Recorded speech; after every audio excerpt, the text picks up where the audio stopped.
Welcome to The Wrap. I'm Renita Young, here to take you through today's market action. So let's take a look at where markets closed to end Tuesday. There was a steep sell-off across markets as investors await the FOMC announcement on Wednesday afternoon.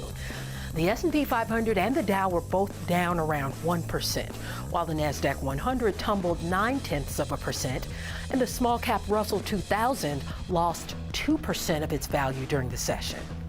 Now, taking a look at the leading and lagging sectors on the day, 10 of the 11 S&P 500 sectors closed lower, with energy the worst performer, down more than 4% as the price of crude oil fell to the lowest price since March. Financials also weighed on markets due to further pressure on regional banks. Consumer discretionary held up the strongest as the sole sector to end in the green, up just a little bit, while staples and healthcare fell less than 1%. Looking at some stocks on the move, regional banks saw a huge sell-off a day after JPMorgan acquired First Republic Bank. PacWest was halted at least a dozen times and fell more than 39% at one point during the session. Western Alliance also finished lower, but declared a quarterly cash dividend during the session.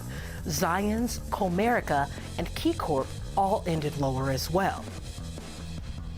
Uber shares ended almost 12% higher today after earnings were better than expected for the first quarter and bookings for both rides and deliveries increased.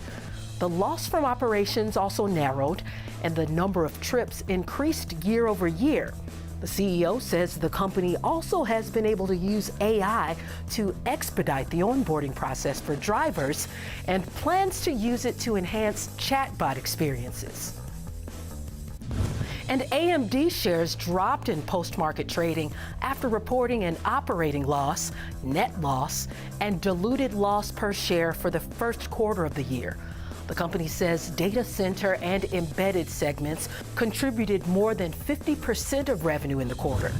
And for the second quarter, AMD expects sequential growth in data center and client segments to be offset by declines in its gaming and embedded segments. Let's look at what to watch for tomorrow. The ADP Employment Report, PMI Composite Final, and ISM Services Index Reports are out in the morning.